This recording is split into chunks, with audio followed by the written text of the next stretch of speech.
But it is quite staggering. I can't think of anything historically that is similar to this, that the same group of people that would be attracted to buying a Tesla, the environmentally conscious, the EV, those people are the same ones that are just mortified by what's happening with Twitter. It's like they're totally conflicted. I even think of Ron Barron. I've even kidded him about it. It's like, oh my God. I talked to somebody yesterday who was planning to buy a Tesla because of this. No. Oh, see, I know people who have texted me. They want to buy a Tesla because of this First Amendment. I know somebody yesterday who literally said, I was literally planning to buy a Tesla, and I'm not going to. I think there's people that do. Yeah, So, Gene, the thing I want to ask you, Tesla still, in terms of engineering, now I saw Lucid advertise 500 horsepower. It goes 0 to 60 so fast that it actually takes. There's negative time. It's like the latest fusion thing. There's actually negative time for how long, and Amazing. It's beautiful. How much do those things cost? Those must be a couple $100,000, right? So Tesla's still got. If you want to be climate conscious, you still buy a Tesla.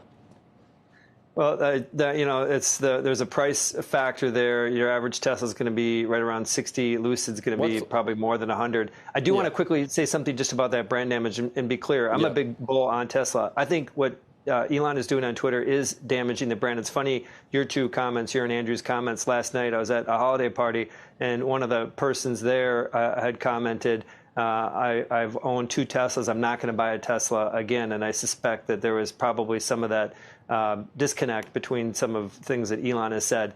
So this is real. Elon is Tesla's brand. He needs to pull it together. He's made these mistakes about running off on the mouth many times, and he needs to tighten up his message because it's going to cause some long-term damage if he doesn't right the ship. Gordon, yours, just, I don't know. What is it, serendipitous? Suddenly it's like you look like a genius, at least for the last 6 months. But not because this isn't why you hated the shares or were negative on the shares. Or you had a totally different thesis, which still stands. You can just add these other things to your reason now to be bearish on Tesla. Yeah. Hey, thanks for having me, guys. So look, I think despite being valued at more than the next 4 largest automakers combined and selling just 4% of the cars they do, what we're finding out is Tesla is just a run-of-the-mill car company that has built more capacity than they can sell. Let me explain. So despite inventory piling up in China, the USA, and Europe, Tesla has engaged in margin-slashing price cuts in the US, Europe, and China this quarter.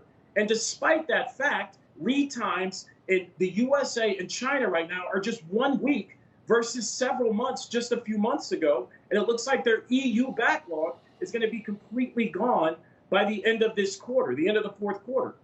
Despite those facts, they're running 2 of their car factories at just 20% capacity, and they're running Shanghai below 100%. And we've gotten stories that they're going to cut capacity at Shanghai significantly later this quarter.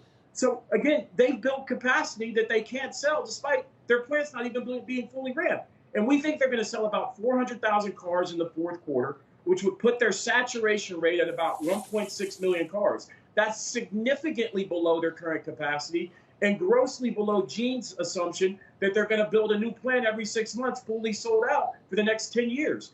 Listen, with respect to them being a technology company, we've said many times that is a big misconception. If you look at the technology aspect, you have many competing cars with similar or better real-world range, better interiors, faster charging, and better quality. Consumer Reports ranks them second to last in quality, and British consumer outfit What Question Marks ranks them among the least reliable cars in history. So I don't think this is a Twitter thing. I think it's a fundamental thing.